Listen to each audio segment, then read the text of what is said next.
ভালো হয়নি না? ভালো হয়নি? কদিন আগে তো আমার খুবই জ্বর ছিল, তো তখন কিছুই খেতে ভালো লাগছিল না, আর নীল আমাকে বানিয়ে খাইয়েছিল চিজ ম্যাগি। টেস্ট কিন্তু অসাধারণ হয়েছিল। আজকে আমি নীলকে বানিয়ে খাওয়াবো চিলি মাশরুম। আমি আজকে যদিও এটা ফার্স্ট টাইম ট্রাই করছি।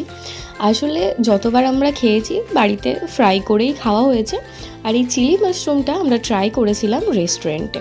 দারুণ লেগেছিল কিন্তু। তখন থেকে ইচ্ছে ছিল বাড়িতে কোনো একদিন বানাবো। তো নীল কিছুদিন ধরেই বলছে যে একটু চিলি মাশরুম বানা, তো সেজন্য নিয়ে চলে এসেছিলো বটম মাশরুম।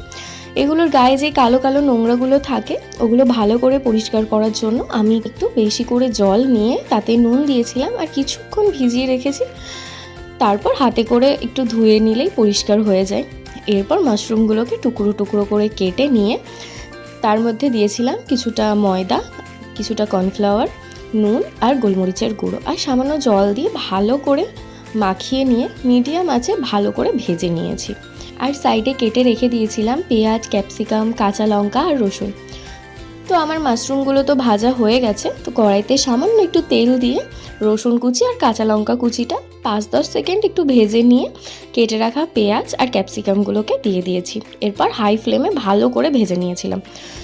আর এখানে আমি যেসব সসগুলো ইউজ করেছি তার মধ্যে ছিল চিলি সস, টমেটো সস আর সয়া সস। ফ্রাইগুলো হয়ে যাওয়ার পর ওই সসটাও দিয়ে দিয়েছিলাম, সাথে দিয়ে দিয়েছিলাম কিছুটা জল, ফুটে গেলে দিয়েছিলাম মাশরুমগুলো, তারপর শেষে দিয়েছিলাম নুন।